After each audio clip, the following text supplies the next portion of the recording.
next section that we have is the tone controls, or the equalization section. My favorite section. Your favorite section. Now, this particular mixer has got what we call a 3-band equalizer section. Now, it's important to note that every mixer in this area is a little bit differently. Some mixers have got 4, some mixers have got 4 parametric, some mixers have got just highs and lows, treble and bass. Right, and really what we're talking about here, we're going all the way back now to our first DVD and to where sound responds from 20 hertz to 20,000 hertz. And we really camped on that, about the importance of knowing that, and this is where it really comes into play. And I said this is my favorite section for the reason that if you've got your mix set up properly, the EQ section is where you're interacting a little bit after you've got your mix set up, and then your level. And that's really, once your mix is set up, that's the only place you're really interfacing at all. You really shouldn't be going up to the main gain control or the main pressure valve in the plumbing illustration. That's a very good point that we didn't cover, Gary. Basically, some people like to want to ask me if this is where they should mix, if they should be adjusting the levels here. That's not recommended, because keep in mind that adjusting this adjusts everything else in this whole pipeline downstream. So if you're mixing from up here, the levels in the monitors are going up and down along with everything else. This knob is basically set it at the beginning of your sound check and forget it. Yep. Now, there could be some examples where a singer all of a sudden goes from singing soft to singing very loud at the last part, and you might need to come up here and adjust it a little bit. Right, but that would be... That's the exception to the right, rule. It would be known by your hearing distortion and seeing lots of red lights and so forth. So, definitely set and forget this button. Getting back to the equalizer, though. You bet. Usually, the top knob is the treble knob. It's the higher frequencies. And what we can do with the high frequencies is we can add or subtract by turning the knob clockwise. As a general reference point, where is that usually situated around frequency-wise? And in general, it's around 10,000 hertz. So it's the real high stuff. Now, every mixer is a little bit different in how much of it affects, whether it affects a little bit of the higher frequencies or a lot of the higher frequencies. Right. How wide a path it's taking as it's doing its thing. So, and that's where, again, you need to refer to your mixer manual, because it'll usually have a graph in there telling you exactly how much of the area that it's affecting. So the top knob is what we call the treble, or high frequencies. Again, turning it clockwise to the right turns those frequencies up, adds those frequencies, turning to the left subtracts those frequencies. So when it is straight up and down, it's having no effect. It's having no effect. And then we're going to skip over here and we're going to drop to the bottom knob, because the bottom knob is always the bass knob. It's always the low frequency knob. And there again, turning the knob to the right increases the amount of bass. Turning the knob to the left decreases the amount of bass. And as a reference point, that is usually around what frequency? Well, as a reference point, it's around 100 hertz. Around that kick drum level. In general, and obviously each mixing board varies slightly. But keep in mind, Gary, that when you have one single knob like this, what it's doing is it's turning up everything below 100 hertz. Correct. So it's not, and there again, refer to your mixer to find out exactly what kind of frequency it's cornering on. Now, we're going to cover the next two middle knobs here, because it's pretty typical that most of your medium to large size mixers will have more than one knob to do the middle bands of the frequency equalization here. Right, that is common. Often you'll see a high mid and a low mid section, and they'll have two knobs for each one of those areas. Some of the more advanced mixing boards will actually have basically 8 knobs, because they've got the high frequency that has 2 knobs, the high mids, the low mids, and then the low frequency. But in this example, we've got just our mid frequency. That is, I refer to this as a sweepable EQ. That's the correct term. We have a knob here that we can turn the sound up by turning it to the right, or we can subtract sound by turning it to the left. Okay, that's all well and good, just as we have the treble and the bass, or the high frequency and the low frequencies. Now, where this gets to be fun is that the next knob here is what we call our sweep, our frequency sweep. This allows us to slide around the audio spectrum and determine exactly what frequencies we want to pick to affect.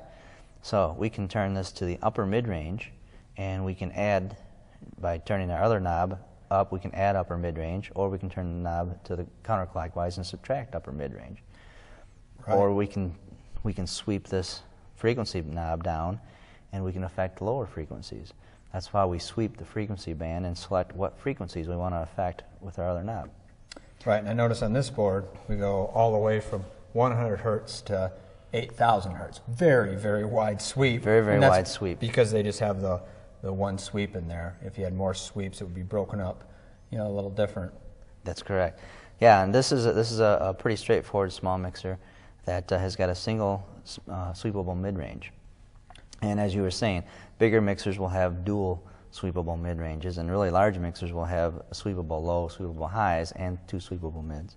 And then another subject for an advanced tape, Gary, is actually going to be the parametric factor of this, where we can vary the width of the filter that we select. We can look at the Q and...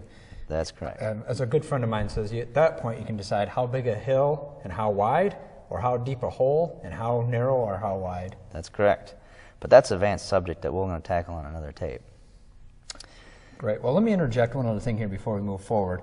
And I want to just throw in a couple tips here. And Jeff, I think you've got a couple you'd probably want to throw in too. But, one thing that I've found to be really effective, and obviously only do this in a sound check, never in a performance or in any type of service or anything that is going on. But during a sound check, there's times where I will either hear feedback and I can't quite figure out where it's at, or I'm hearing something that I just don't like, say a vocal mic or something. I will do what I call accentuate the obvious, or find the obvious point, accentuate the bad part of it, or however you want to say that, and I'll turn the volume up quite a ways to maybe plus 12, or which is all the way, almost all the way over. Plus 15 is all the way over, but I turn it, the volume knob, they're adding a bunch to it, and then I'll take it and just sweep back and forth on there very slowly on the sweep button, and then I'll also hear that frequency just pop out at me, because it's way, way out of the mix because I've got it. And then I'll take the level back down and trying to fit it into my mix. But that's a common way when I'm mixing. If I'm looking for a problem, I will do that. Or I might go the opposite way and pull it almost all the way negative and try and pull it out. It depends on what I'm looking for. But I've found that to be extremely effective. And it obviously sounds funny when you're doing it, so don't do it during a service. But that's right. One way I've found to have that jump out. No, I don't know if you have something else to add to that, Jeff. I've seen you do the same thing. Exactly. That's a pretty good tip, Gary. And it's my one for the whole series. There's one other button that's on this particular mixer, which is on quite a few mixers, and I like to cover it here. It's what we call the low cut button. Mm-hmm.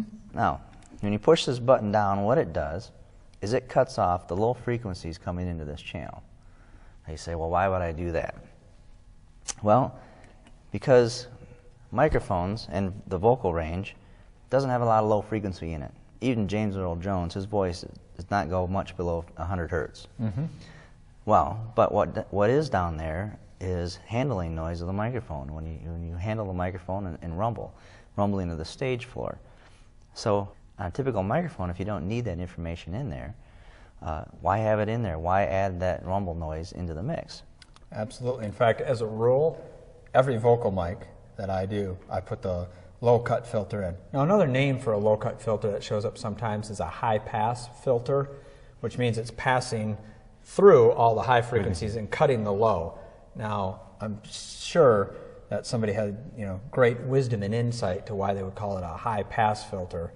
But to me, it makes sense to think that it's a low cut because we're cutting out those low frequencies. Correct. So a rule of thumb with a low cut filter, as we were saying, is any microphone, and it's not a vocals particularly, you want to put the low cut filter in. You want to make sure that you engage that filter. Correct. Yeah, make sure any vocal microphone, obviously a kick drum, you wouldn't want the low cut filter in. In fact, the way I like to think of the low cut filter, Gary, is it's easier for me to remember the few things that I don't want the low cut filter in on. Mm-hmm. I don't want it in on my kick drum. I don't want it in on my keyboards. I don't want it in on my CD. I don't want it in on my bass guitar. But beyond that, beyond something that is obviously a full range instrument or something that's got a lot of low frequency to it, beyond that, basically you want that thing turned on. Yep. In fact, this is a good point to ask the question, what frequency is a low cut filter usually filtering out at? Well, 75 hertz, 80 hertz, sometimes as high as 100, but usually it's the lower frequencies. 75 is approximately what most mixers will have it at. Now, here again, your fancy mixers, your large mixers, will actually have that sweepable. Right, so you can choose. So you can choose, Right. and that's real handy. For example, when I'm miking a snare drum, I don't need anything in that microphone much below 300, 400. And on a large mixer, I can take that low-cut filter and I can engage it, and then I can turn that frequency all the way up to 400. So anything below 400 hertz is not even going into that microphone. Which helps clean up that mix. Cleans up the snare drum mix a lot. Now, I could also do that with the low equalizer. Now, when you're mixing voices, though, you want to use the filter instead of the equalizer. The equalizer is kind of a broad spectrum thing that's going to make the voice sound thin if you take that back a whole bunch, whereas the filter simply cuts off that low frequencies and doesn't affect the voice near as much. That was some pretty in-depth stuff there on the equalization section, but definitely some good stuff. And we stayed there for a while because we want you to understand the importance of that section. And as we said earlier, that's really where you're going to spend some of your primary mixing time at. Between that and then the faders down there adjusting level is really, when you're mixing, the only places you really need to have any interface with during a performance.